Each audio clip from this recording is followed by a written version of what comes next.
Precision Opinions Live with Christian Stella. I'm here today with Niyati Doshi, and she works at Total Care Pharmacy. She is a St. John student and actually candidate Pharm D 2020. So she came across a rotation. I had the experience to work with her and the pleasure to work with her for almost a full month. Very intelligent and very devoted and into what she does. So we had a couple. This month we had a lot of hair formulations come across, and we did a little side project on hair formulas. We also she sits in on the consultations, and we talk about estrogen, progesterone, testosterone. We do the consultations together, and very interested in the connection between the two, the hair and the estrogen and the progesterone. So let's start it off. Let's talk about, just in general, compounded formulations, how we can make a formula for the hair, and what kind of formulations a compounding pharmacy offers. Okay, so there are a few different formulations that you can make. One of them is a foam, and one of them is a solution. So it's basically a topical application that you can put on, like, the hair follicles on your head. Okay, perfect. Yeah, the foam, the foam has a special dispenser that creates a foam, and it is a liquid. And the topical solution you could just apply to the scalp. What about counseling points on that? Like applying it to their head? So, like, you would apply it to sort of like a damp, dry scalp, but you don't want it to be, like, super dry after you put on the solution. Okay. So if you were to apply, like, the solution or the foam, you don't want to use, like, something like a hair dryer. Exactly. To heat it up, because it wouldn't make the formulation work as well as it should. Okay. All right, so let's get into estrogen first. How does estrogen correlate with hair, and why do we see it in some hair formulations? So estrogen plays a role just because if you have, like, decreased levels of estrogen, or, like, an increase in estrogen per se, that's called estrogen dominance, then you have decreased levels of other hormones like testosterone and progesterone. So that can actually cause your hair to sort of thin out, and on that way lead into hair loss. Okay, perfect. Yeah, we see a lot, and there's a lot of studies on certain parts of the hair and how it correlates to aromatase. Mm-hmm. So we'll see aromatase there, and that would be increased estrogen levels in those kind of parts of the hair.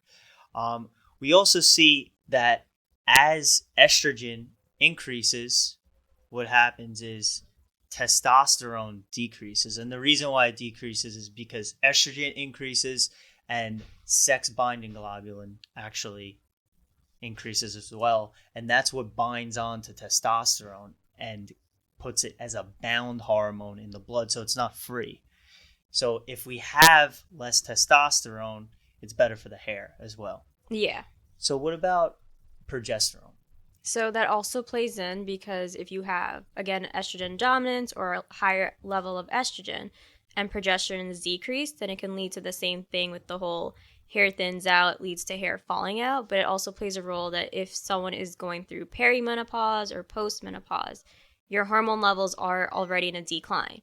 So there's a chance that your estrogen levels might have declined but have a higher level in your body than you do with your progesterone. So it kind of like it might be a guessing game at first to see why your hair might be thinning or falling out. And at that point, you'd want to draw labs. Exactly. And there's a lot of different ways. It's really like, I would say it's a balance. Yeah. We want to keep a balance. Estrogen, progesterone, yin yang. We got to stay in the middle, and we got to make everyone happy. Yeah. How do we do that? We need to draw labs, Mm-hmm. right? What kind of labs should we usually draw, and what are we looking at? So you could draw, get a blood sample, but you can also do a urine analysis or a sputum sample.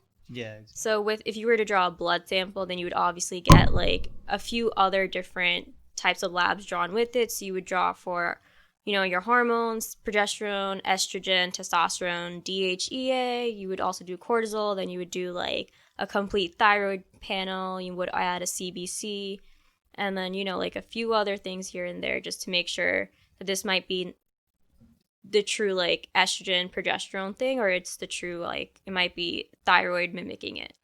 Perfect. Yeah, exactly. And that's huge because the symptoms of hypothyroidism kind of line up with menopause. Yeah. So we want to make sure that it's not the thyroid here that we're dealing with. But yeah, saliva is great. Saliva is a good one too. We could draw saliva. Blood's awesome. Some say that saliva could be a little bit more accurate when looking at hormones, but also your analysis is great for metabolites, and we want to see what those hormones are converting into, which is great. Um, what if we had a patient that comes in no symptoms except for hair loss? What do you think we're going to do? We're going to stay with a topical that's applied to their inner arm, inner forearm, or thigh, or what are we going to do? A hair formula? We'd probably do a hair formula and do like either a foam or a solution, just so that we're going at like the root of the cause. There you go. Perfect. Um, yeah, I mean, hair loss is hard. It's Yeah. difficult. It's not something that's just gonna be cured. It is a lot of work. But hormones could be a factor that's contributing to the hair loss. So we need to look at that and we need to draw levels. Basically. There you go. Yeah. Perfect. Well, I'm so glad I got to spend this whole month with you. Very intelligent. Um, just never forget about compounding. But you're gonna have a great career, and we'll always be thinking about you here. Thank you. Yeah, it was a great rotation. Not gonna lie. Thank you.